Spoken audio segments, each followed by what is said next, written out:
Ouais, je vais pas rentrer dans les détails techniques parce que bon là c'est encore un prototype, donc effectivement il y a encore un peu de travail à fournir dessus.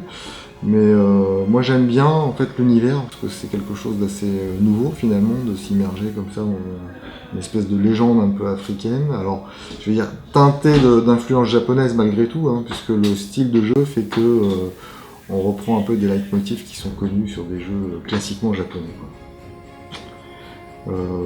Ceci dit, par rapport à ce que j'ai pu jouer moi dans ce niveau, je trouve que la progression est plutôt bonne, même s'il y a on va dire une dose massive d'informations à appréhender pour le joueur. Je pense que ça aurait pu être étalé sur un niveau un peu plus long, voire deux niveaux. Hein. On n'est pas obligé de faire l'apprentissage de tous les combos comme ça, de manière si dense. Mais voilà. Hormis ça, je trouve que l'univers est plutôt agréable.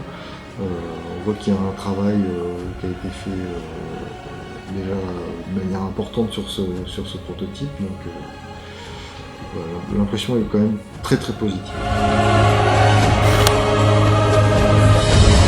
La direction artistique du projet, bah, c'est plutôt un point positif du projet justement. Je trouve que la direction artistique est plutôt bien conçue.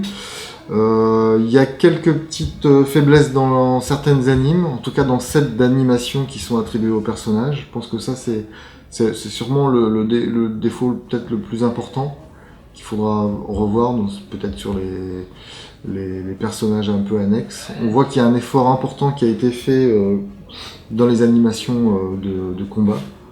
Par contre, tout ce qui est animation de vie et tout ça, je pense que ça nécessite encore un peu de travail. Okay. Voilà. Après, toujours en parlant de direction artistique, je pense aussi qu'il y a un travail à faire sur les caméras, notamment dans la assez longue séquence d'introduction où on a du mal à identifier quels sont les personnages qui s'expriment. Et je pense qu'il y a un petit travail de placement de caméra qui pourrait compléter facilement et appuyer facilement la narration.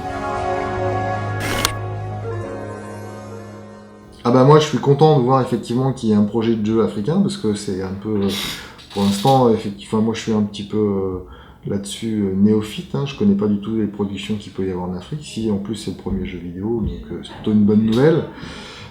C'est vrai que là, jusqu'à présent, on est quand même habitué aux productions japonaises, américaines et européennes, mais ça reste voilà, ça reste une constante, même si quand on dit production française, maintenant il y a beaucoup de choses qui sont délocalisées aux quatre coins du monde. C'est vrai que l'Afrique n'est pas encore connu pour être un développeur de jeux vidéo, mais voilà, avec ce projet-là, on peut dire que c'est une première marche qui a été franchie.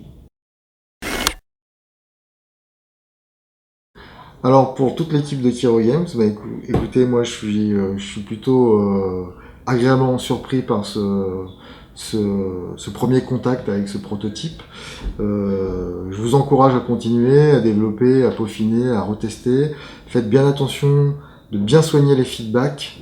Hein, c'est important dans un jeu que le joueur ait vraiment une information sur les actions qu'il prend en compte. Et j'attends la suite avec impatience. Merci beaucoup, monsieur Emmanuel Voutré.